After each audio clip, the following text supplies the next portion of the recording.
తాకట్లో ఉన్న బంగారాన్ని విడిపించి ఆ రోజున మార్కెట్ ధర కట్టి మిగిలిన డబ్బును మీకు అందిస్తుంది కొమ్మూరి గోల్డ్.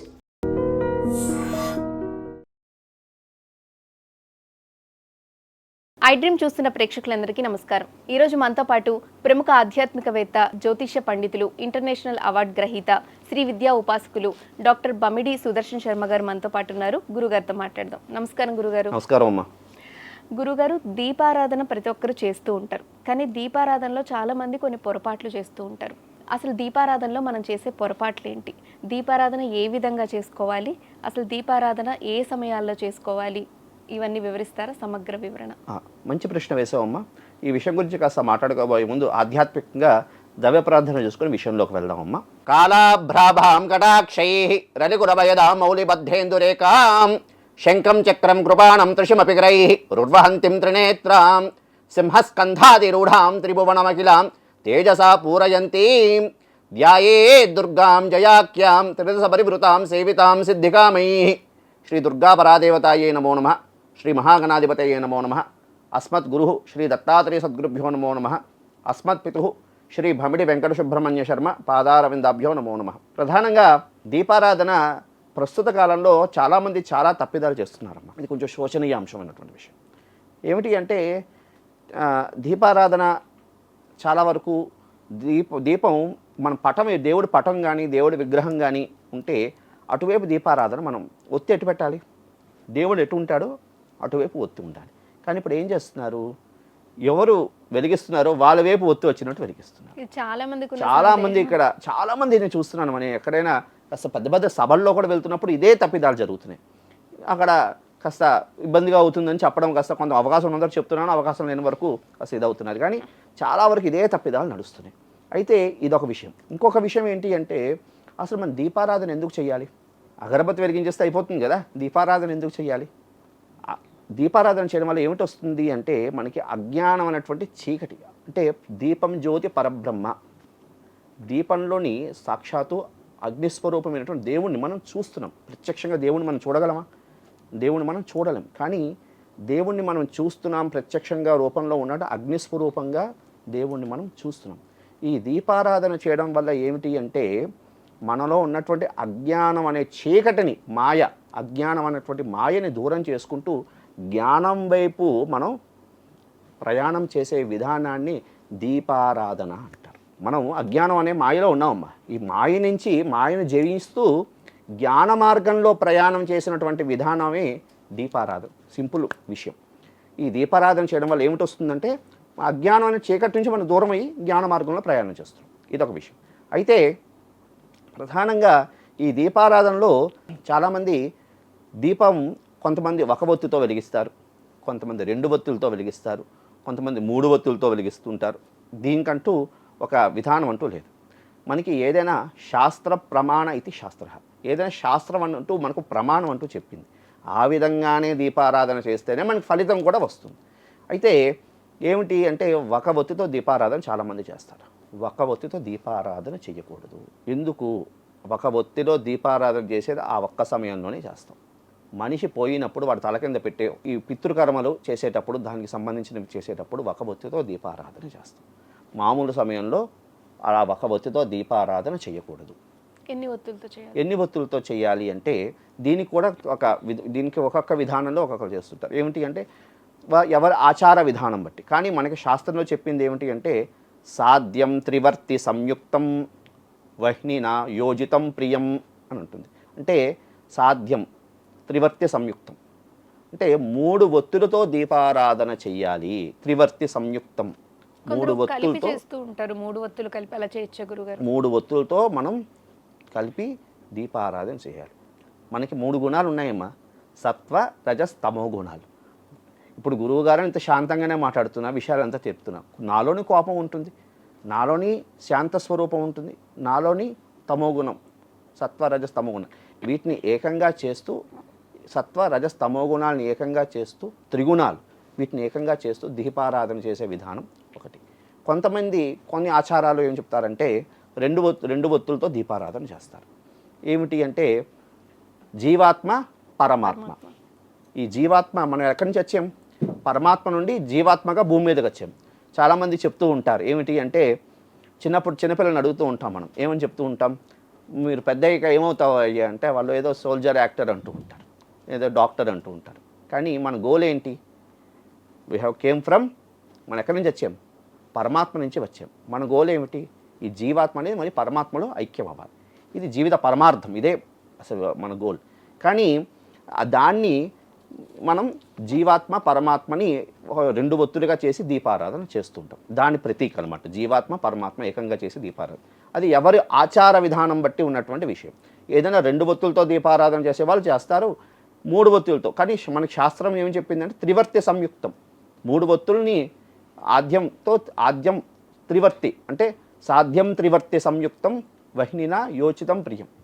కాబట్టి మనకి ఏది చెప్పిందో అదే ప్రమాణంగా తీసుకొని మూడు ఒత్తులతో దీపారాధన చేయాలి. సరే, ఈ దీపారాధన గురించి మూడు ఒత్తులు వేసి దీపారాధన చేయాలి. ఈ దీపారాధన ఎప్పుడు అటువైపు చేయాలి అంటే, ఎటువైపు దేవుడు ఉంటాడో అటువైపే దాని తాలూకా దీప జ్యోతి అటువైపే ఉండాలి.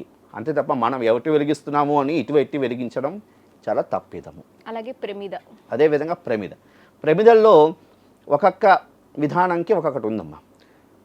చాలామంది స్టీల్ ప్రమిదల్లో వెలిగిస్తూ ఉంటారు, కొంతమంది పింగాణి ప్రమిదల్లో వెలిగిస్తూ ఉంటారు, కొంతమంది మట్టి ప్రమిదల్లో వెలిగిస్తుంటారు, కొంతమంది ఇత్తడి ప్రమిదల్లో వెలిగిస్తూ ఉంటారు, కొంతమంది వెండి ప్రమిదలు ఇంకా ధనం ఉంది, శక్తి ఉంది, కొంతమంది బంగారు ప్రమిదల్లో వెలిగిస్తారు, అదే కుందుల్లో వెలిగిస్తూ ఉంటారు.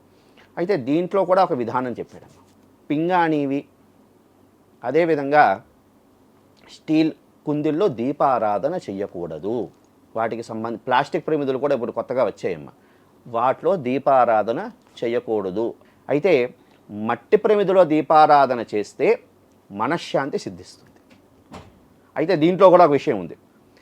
మట్టి ప్రమిది అంటే రోజుకొక మట్టి ప్రమిదతో వెలిగించాలా గురువుగారు అని సందేహం వస్తుంది. రోజుకొక మట్టి ప్రమిద అంటే 365 రోజులు మనకి 300 మట్టి ప్రమిద ఎక్కడ కొనుక్కుంటామమ్మా? అది అయ్యేది కాదు కదా. కాబట్టి వాళ్ళు దీపారాధన చేసామనుకోండి, చక్కగా ఆ మట్టి ప్రమిదని చక్కగా శుభ్రం చేసుకుని అది తర్వాత నెక్స్ట్ డే కూడా అది వెలిగించుకోవచ్చు. ఇంకొక విషయం అమ్మ, మనశ్శాంతి కోసం అయితే మట్టి ప్రమిదతో దీపారాధన చేయాలి. ఒత్తి కూడా చక్కగా మార్చాలి, ప్రమిది కూడా శుభ్రం చేసి చక్కగా దీపారాధన చేయాలి. ఇంకొకటి ఏమిటన్నాడంటే, వెండి ప్రమిదలో వెలిగించడం సర్వత్రా శ్రేయోదాయకం, విశేషమైనటువంటి కార్యసిద్ధి కలుగుతుంది. వెండి ప్రమిదలో వెలిగించడం వల్ల కార్యసిద్ధి కలుగుతుంది. అదేవిధంగా పంచలోహాలతో తయారైనటువంటి కుందులో దీపారాధన చేయడం వల్ల ఐశ్వర్య ప్రాప్తి అని అన్నారు. బంగారం కుందుల్లో వెలిగించడం వల్ల మోక్షం సిద్ధిస్తుంది, ఇంకా విశేషమైన కార్యసిద్ధి కలుగుతుంది. కాబట్టి ఈ విధంగా ప్రమిదల్లో దీపారాధన చేయడం. అయితే దీపారాధనకు సంబంధించి ఏవైనా ఒక కామ్యం మనకి ఏదో కోరిక ఉంది, అది అవ్వాలి అనుకుంటే చక్కగా కొబ్బరి నూనె, అదేవిధంగా నువ్వుల నూనె, అదేవిధంగా దాన్ని ఏమంటారు ఆవ నూనె, లేదు కొబ్బరి నూనె, లేదు నువ్వుల నూనె, విప్ప నూనె, వీటితో దీపారాధన చేస్తే విశేషమైనటువంటి కార్యసిద్ధి, అంటే మన మనసులో ఏమైనా కోరికలు ఉంటే అవి ఖచ్చితంగా నెరవేరుతాయి అని. అదే శివుడు అనుగ్రహం కోసం మనం శివుడు అనుగ్రహం కావాలి అనుకుంటే విప్ప నూనెతో దీపారాధన చేయడం ద్వారా విశేషమైనటువంటి స్వామి తరకు అనుగ్రహానికి పాత్రులు అవుతాం. అయితే ఈ నువ్వుల నూనెతో దీపారాధన చేసినప్పుడు పొడి కట్టిన తర్వాత అందులోంచి ఒక వాసన వస్తుంది, అది పీల్చడం ద్వారా హృదయ సంబంధమైనటువంటి రోగాలు కూడా పోతాయి అని మనకి పురాణాలు తెలియజేస్తున్నాయి, కొన్ని గ్రంథాలు కూడా తెలియజేస్తున్నాయి. కాబట్టి నువ్వుల నూనె కూడా చాలా విశేషమైనటువంటి శ్రేష్టమైనటువంటి ఇది. అయితే దీపారాధన చేసినప్పుడమ్మా ప్రాతకాలం చాలా ఏ కాలంలో దీపారాధన చేయాలి అనే విషయం కూడా నువ్వు అడిగావు. విషయం ఏమిటి అంటే, ఈ మాట కొంచెం చెప్తే అసలు వ్యూవర్స్కి ఇబ్బంది కలగచ్చేమో, కానీ మనకి శాస్త్రం చెప్పింది ఏమిటయ్యా అంటే బ్రాహ్మీ ముహూర్తంలో దీపారాధన చేయాలి. లేదు దాటింది 6:30 లోపలైనా చేసేయాలి. 6:30 దాటిన తర్వాత ఎప్పుడు దీపారాధన చేసినా ఇంకా ఇబ్బంది ఏం లేదు, అంటే ఇంకా అది విశేషమైనటువంటి దీంట్లోకి రాదు. ఏదైనా బ్రాహ్మీ ముహూర్తంలో దీపారాధన చేయడం ద్వారా విశేషమైనటువంటి ఫలితాలు కలగడానికి అవకాశం ఉంటుంది. అయితే ఇంకోటి ఏమిటంటారంటే ఉభయ కాలాల్లో దీపారాధన చేయాలి. ప్రస్తుతం ఉభయ కాలాలు అంటే ఉదయం ప్రాతకాలము అదేవిధంగా సాయంకాలం 2 కాలాల్లో కూడా దీపారాధన చేయాలి అని మనకి శాస్త్రవచనం. ఎందుకు అంటే 2 కాలాల్లో దీపారాధన చేయడం ద్వారా దేవతలు ఇంట్లో తిష్ట వేసుకుని కూర్చుంటారు అని మనకి గ్రంథాలు తెలియజేస్తున్నాయి. కాబట్టి 2 కాలాల్లో దీపారాధన చేయాలి. సాయంకాలం కూడా 5:30 నుండి 6:30 లోపల దీపారాధన అయిపోవాలి. ఎందుకు 5:30 నుండి 6:30 వరకు గోధూళి వేళ అంటారు? ఎందుకు అంటే ఆ సమయంలో పార్వతీ పరమేశ్వరులు శివతాండవం చేస్తూ ఉంటారు. ఆ సమయంలో దీపారాధన చేయడం ద్వారా విశేషమైనటువంటి ఫలితం కలుగుతుంది అని. కాబట్టి మహాలక్ష్మీదేవి ఇంటికి వచ్చే సమయం సాయంకాలం ప్రదోషకాలంలో. కాబట్టి ఆ విధంగా దీపారాధన చేయడం ద్వారా ఉత్తమమైనటువంటి ఫలితాలు కలిగి విశేషమైనటువంటి కార్యసిద్ధిని ఇస్తుందమ్మ. ఇది ప్రధానంగా సముగ్రంగా దీపారాధన సంబంధించినటువంటి విషయం. అయితే ఇంకొక చిన్న విషయం తల్లి, దీపారాధన కూడా చేసేటప్పుడు చాలామంది అగ్గిపుల్లతో దీపారాధన చేస్తారు. ఇది చాలా తప్పిదం. దీపారాధన చేసినప్పుడు అగ్గిపుల్లతో దీపారాధన చేయకూడదు. అగరబత్తికి చక్కగా దీపం అదే నిప్పు వెలిగించి అగరబత్తితో దీపారాధన చేయడం అనేది విశేషమైనటువంటి ఫలితాలను ఇస్తుంది. కాబట్టి చక్కగా అగరబత్తితో దీపారాధన చేస్తూ మన యొక్క సంస్కృతిని మన యొక్క సాంప్రదాయాన్ని కూడా కాపాడదాం తల్లి. అయితే గురుగారు, దీపారాధన చేసే సమయంలో మనం పఠించాల్సిన మంత్రం ఏంటో చెప్తారా? మంచి ప్రశ్న. మనకి దీపారాధన చేసినప్పుడు విశేషమైనటువంటి ఒక మంత్రం ఉన్నది. అది అందరూ దీపారాధన చేసినప్పుడు చదువుతూ దీపారాధన చేస్తే విశేషమైన ఫలితం కలుగుతుందమ్మా. ఏమిటి ఆ మంత్రం అంటే, భక్త్యా దీపం ప్రయచ్చామి దేవాయ పరమాత్మనే త్రాహి మాం నరకాత్ ఘోరాత్ దివ్యర్జ్యోతి నమోస్తుతే. ఈ యొక్క శ్లోకాన్ని చదువుతూ దీపారాధన చేసి, దీపారాధన చేసిన వెంటనే అవసరార్థే నివేదనం సమర్పయామి అని ఒక చిన్న పటిక ముక్క కానీ లేదా ఖర్జూర ఫలం కానీ దీపారాధన అయిన వెంటనే ఈ నివేదన చేయడం ద్వారా ఉత్తమమైనటువంటి కార్యసిద్ధి కలగడానికి, ఫలితాలు రావడానికి కూడా అవకాశం ఉంటుంది. ఎప్పుడైనా దీపారాధన చేసిన వెంటనే నివేదన చెయ్యాలమ్మా. ఎందుకంటే మనం స్వామిని దీపస్వరూపంగా మనం దేవతని దర్శనం చేసుకుంటున్నప్పుడు వెంటనే నివేదన చేయడం ద్వారా మంచి ఫలితాలు కలుగుతాయి. కాబట్టి ఈ విధంగా ఈ శ్లోకం చదువుతూ దీపారాధన చేసిన తర్వాత నివేదన చేసుకోవాలి. ఈ శ్లోకం కష్టంగా ఉంది అంటే దీపదేవతాయై నమః అంటూ నమస్కారం చేసుకుంటూ చక్కగా దీపారాధన చేయడం ద్వారా ఉత్తమమైన ఫలితాలు కలగడానికి అవకాశం ఉంటుంది. అయితే గురుగారు, మీరు దీపారాధన గురించి చెప్తున్నారు కాబట్టి, అంటే ఇంట్లో మగవాళ్ళు దీపారాధన చేయాలనేది అంటూ ఉంటారు. ఇదిలో ఎంతవరకు వాస్తవం ఉంది గురుగారు? అమ్మ, దీనికి సంబంధించి గృహలక్ష్మి అంటారు. ఇది గృహలక్ష్మి. అమ్మలు దీపారాధన చేయాలి, అయ్యవార్లు దీపారాధన చేయాలి. అమ్మలు అంతా ఆ దీపానికి సంబంధించినటువంటి ద్రవ్యాన్ని అంతా అంటే ఆ ప్రమిదులు అన్నీ సమకూర్చి ఆ దేవుడిని అంతా శుభ్రం చేస్తే అయ్యవారు దీపారాధన చేయడం ద్వారా విశేషమైన లక్ష్మీ కటాక్షం కూడా కలుగుతుంది.